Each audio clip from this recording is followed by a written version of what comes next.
Tem alguém que mandou uma mensagem para mim e falou assim: você não tem dó de Israel? Não Que? tem, porque Deus fez um pacto com Israel. Não precisa ter dó de Israel. Deus tem uma aliança com esse povo? Tem. Não precisa ficar com dó, não. Não tem ninguém que vai quebrar essa aliança. Na Guerra dos 6 Dias, aconteceu algo surpreendente. Se juntaram 10 países contra Israel. Não foram 10, né? Na verdade, quem atacou Israel, no máximo, acho que ali foram 3, né? 3 países que atacaram Israel, se eu não me engano. O resto deu apoio, né? Assim como Israel recebe apoio, por exemplo, dos Estados Unidos, recebe apoio, sei lá, da Alemanha, né? Então não teve 10 países atacando, né? Foram, se eu não me engano, 3 e o resto estava apoiando. 10. Esses 10 países decidiram num dia que no outro dia iria atacar Israel. E Israel ficou sabendo. O que Israel fez? Subiu todos os caças que eles tinham e foram em todos os aeroportos e destruíram todos os caças possíveis e acabou com os aeroportos de todo mundo. E mandou um recado, por exemplo, para a Jordânia: não entra na guerra. A Jordânia falou: vamos entrar. E foi e destruiu. Então o que levou vantagem na guerra para Israel? Foi a inteligência, a tecnologia, os caças, o poderio bélico militar, não é isso? Ah, tá, pensei que era Deus. Beleza. O resumo da guerra foi o seguinte: 900 mortos do lado de Israel, 15 mil mortos dos outros países. 45 caças de Israel foi abatido, das 10 nações, 450. E há relatos, inclusive no YouTube, de desespero de pessoas que estavam entrando por terra e começaram a brigar com pessoas de 3, 4, 5 metros de altura. Vocês sabem o que é isso?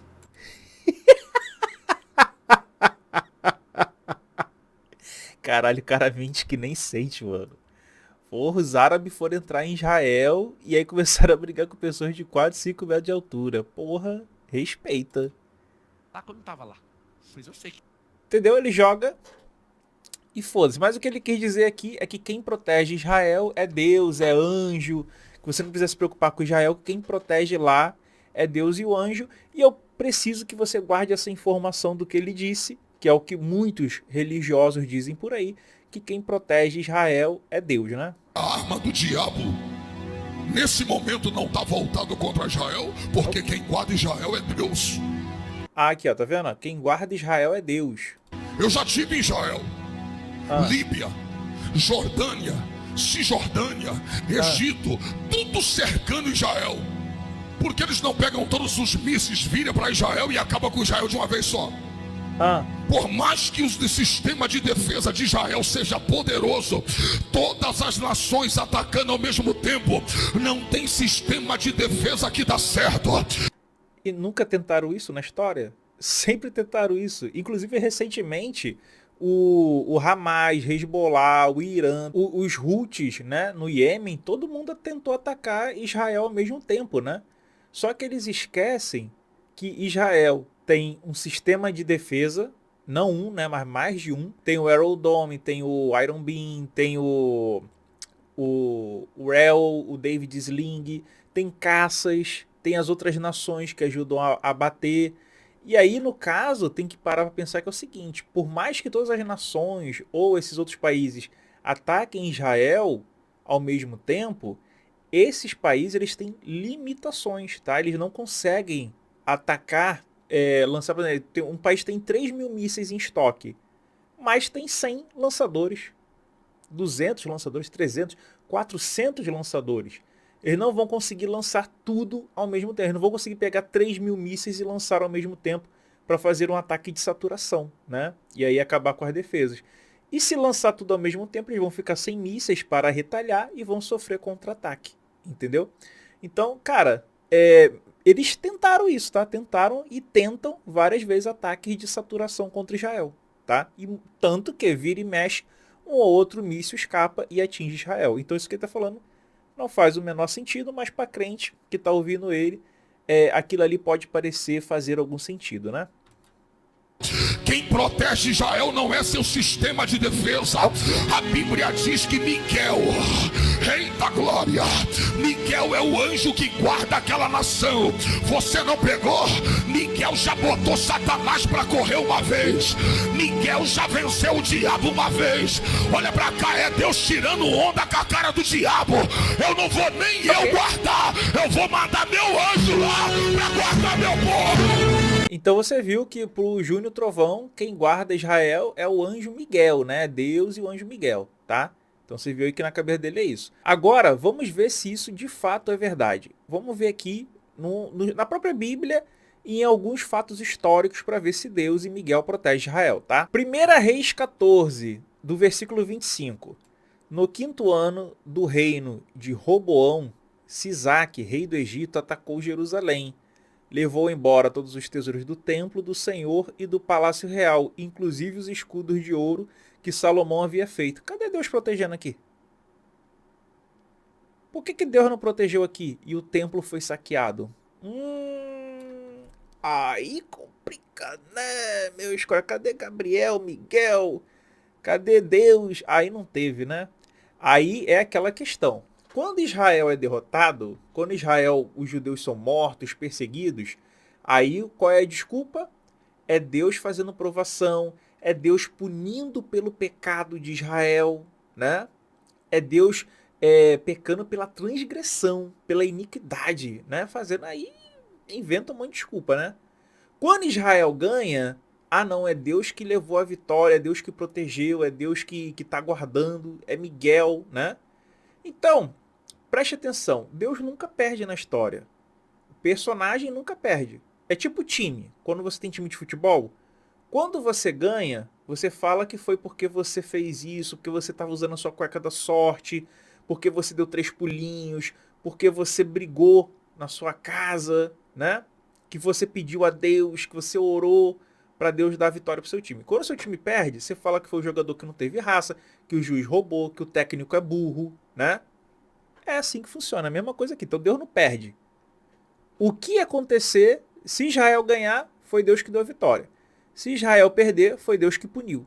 Entendeu? Não tem derrota para Deus. 2 Reis 17. No ano 9 de Oséias, o rei da Assíria tomou a Samaria e levou Israel cativo para a Síria, e fê-los habitar em Hala, em Rabor, junto ao rio de Gozã, e nas cidades dos medos. Aí eu pergunto, cadê Deus aqui e Gabriel, Miguel e etc. para proteger Israel? Aí não teve, né?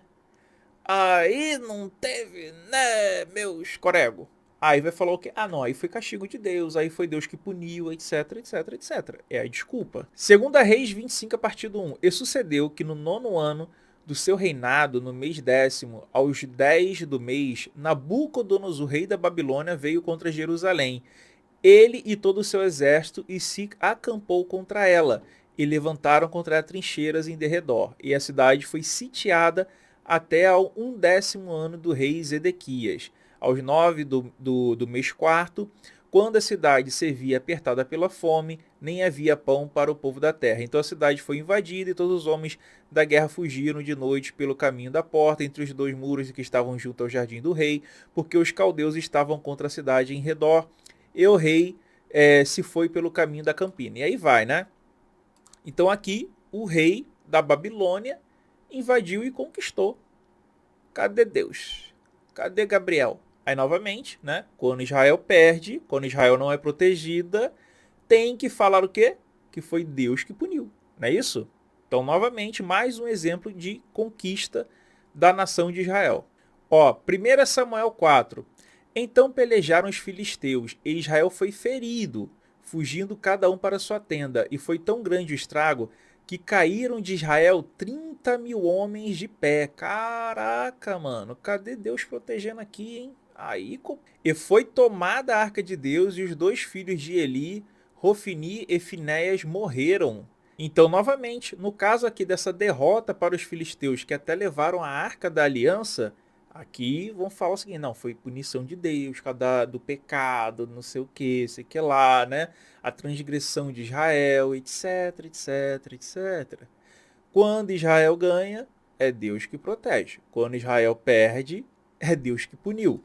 1 Macabeu já falou assim, ora, aconteceu que já senhor da Grécia, Alexandre, filho do Filipe da Macedônia, oriundo da terra de Cetim, derrotou Dário, rei dos persas e dos medos, e reinou em seu lugar. Reinou onde?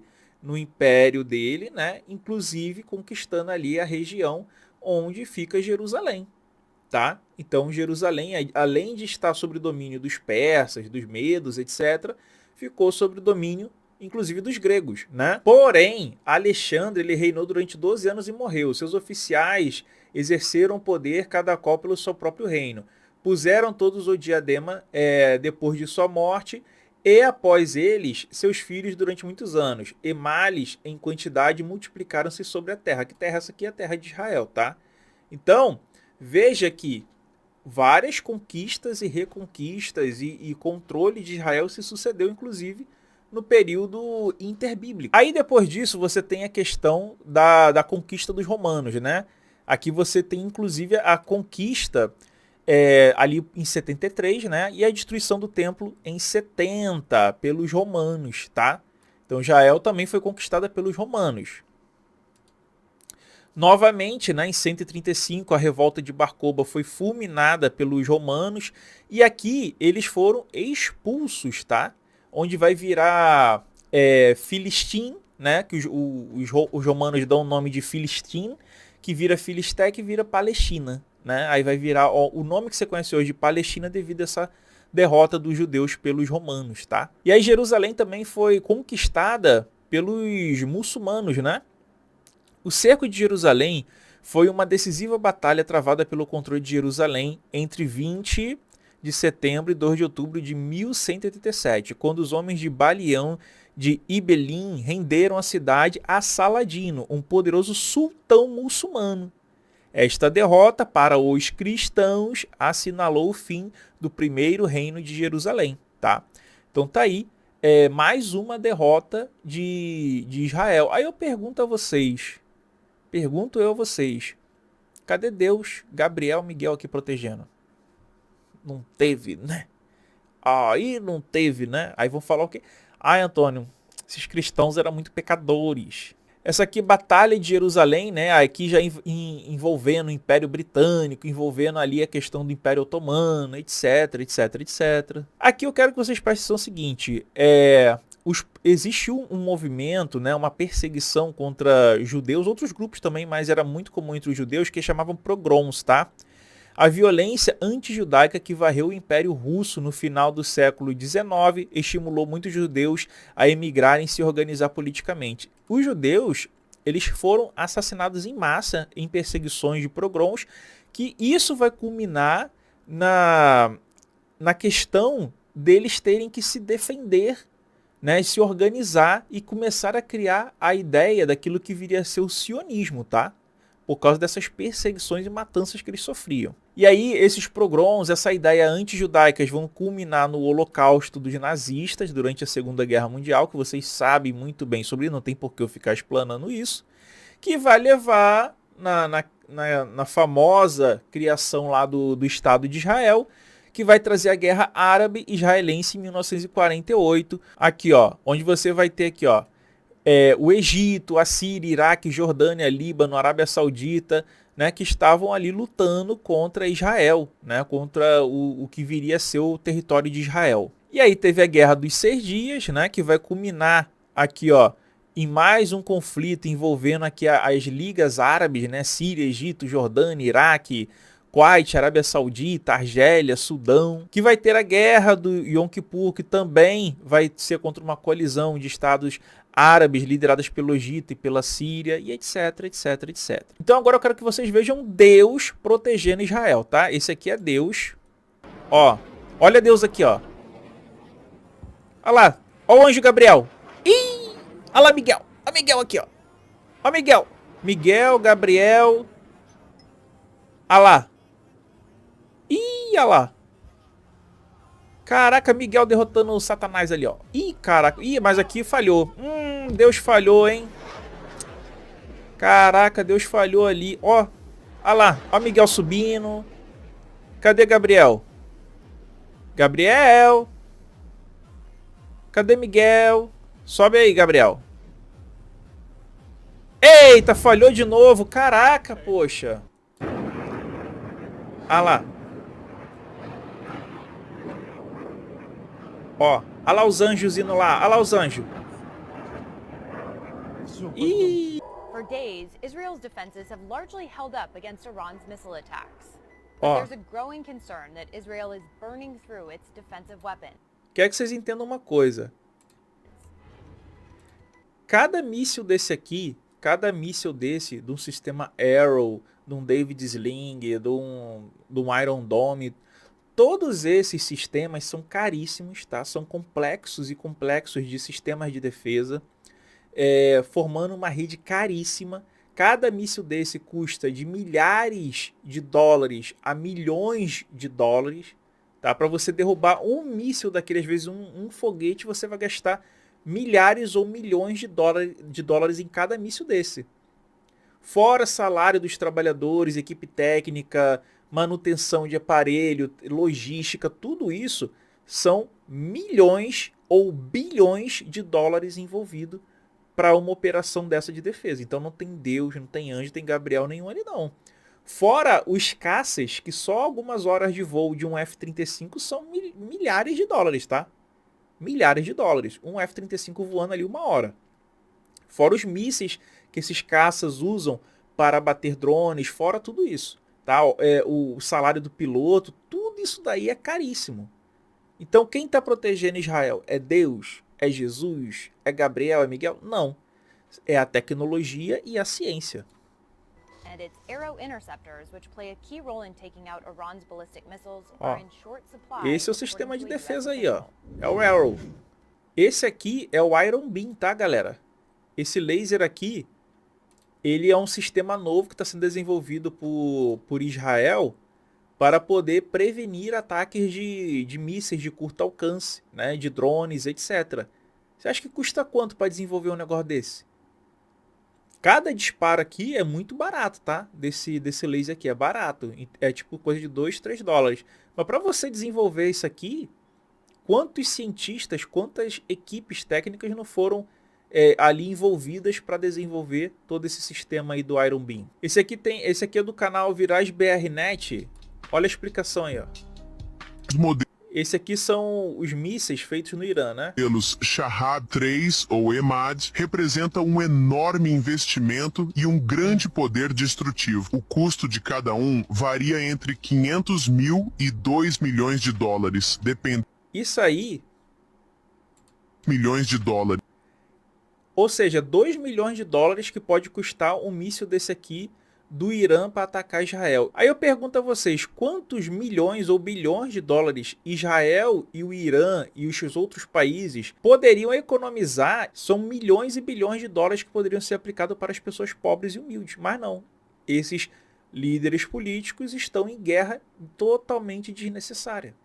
Esses mísseis têm cerca de 16 metros de comprimento, ou seja, são maiores que um poste de iluminação comum. Pesam entre 16 e 20 toneladas, considerando o combustível e a ogiva explosiva. Durante o voo, atingem velocidades impressionantes, chegando a Mach 7 ou 8, o equivalente a cerca de 8.500 a quase 10.000 km por hora. Com essa velocidade, são capazes de sair do território iraniano e alcançar Israel em apenas 12 a 15 minutos, dependendo da trajetória exata. Para interceptar um desses mísseis, Israel utiliza o sistema Arrow, que possui capacidade de detecção e alcance entre 90 e 2.500 quilômetros de distância. Cada interceptação com o Arrow pode custar entre 2 e 3 milhões de dólares. Que vai dar, tipo, sei lá, 5, 6 bilhões de reais, né?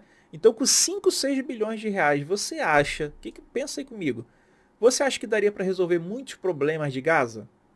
Só com essa interceptação? Se os dois países não tivessem guerra, e eles estivessem de fato preocupados com as pessoas, não daria para resolver o problema das populações pobres ali da região? Pois é, né? Mas eles estão preocupados em quê? Em um destruir o outro. Infelizmente, né? Aí esse aqui é o F-35 Predador israelense, né? Olha aqui, o bicho... Olha a capacidade de manobra do bicho. Isso aqui é um avião caríssimo, milhões e milhões de dólares, né? Para operar isso aqui em algumas horas são milhares e milhares de dólares, tá? Então assim, cadê Deus, Jesus aí, cara? É tecnologia, é ciência, é investimento. Não tem Deus, Jesus, Gabriel, Miguel protegendo Israel, não.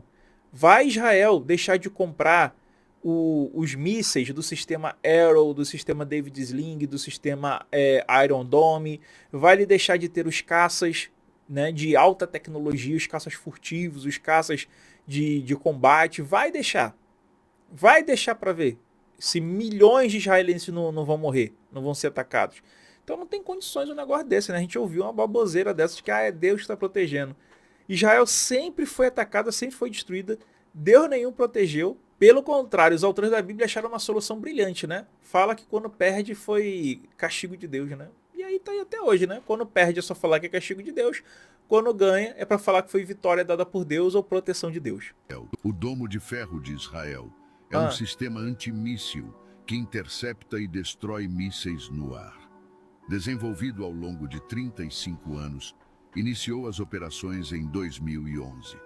Utiliza radares para detectar ameaças, calculando trajetórias e lançando mísseis interceptadores para proteger áreas urbanas. Quando um míssil inimigo... Ah, é isso aqui que é um radar com mísseis interceptadores. Não era Deus que protegia? Não sabia não, que era um radar com mísseis que custam bilhões de dólares, né? Que faz essa proteção. Não sabia disso não. Inimigo é lançado, um radar registra informações sobre sua velocidade e trajetória. Com base nessas informações, dispara um míssil interceptor. Se o míssil inimigo ameaçar atingir uma área populosa, a mensagem é transmitida para uma bateria de mísseis, composta por lançadores com cerca de 20 mísseis interceptores cada, que destrói o míssil inimigo no ar, afastando a ameaça de áreas povoadas. Alega-se que tem uma eficiência de cerca de 90%. Ah, 90% de eficiência. Então quer dizer que de cada 100 mísseis lançados, 10 podem atingir, né? 10 podem atingir o solo, né? A área ali povoada. Caraca! Mas eu pensava que era Deus, o ser perfeito, né? O Gabriel, anjos perfeitos que estavam defendendo. Então, na verdade, a defesa de Israel é feita por ciência e tecnologia, né? E custa muito dinheiro. Então o Deus que está protegendo Israel, na verdade, é o Deus dinheiro? Será que os israelenses são os moneiteístas? E será que os que estão atacando também estão servindo ao Deus moneiteísta? Né? Uma religião moneiteísta, money de grana? Porque no moneiteísmo, o único Deus que tem é o Deus dinheiro. Porque tanto para atacar quanto para defender são bilhões de dólares. Bilhões de dólares. E se você quer se aprofundar, aqui vai ter uma sugestão de vídeo, aqui uma playlist com recomendações de vídeo sobre a Bíblia, aqui o botão para você se inscrever, deixe seu like e o seu comentário aqui embaixo. Um beijo, fui! Tchau, tchau, tamo junto!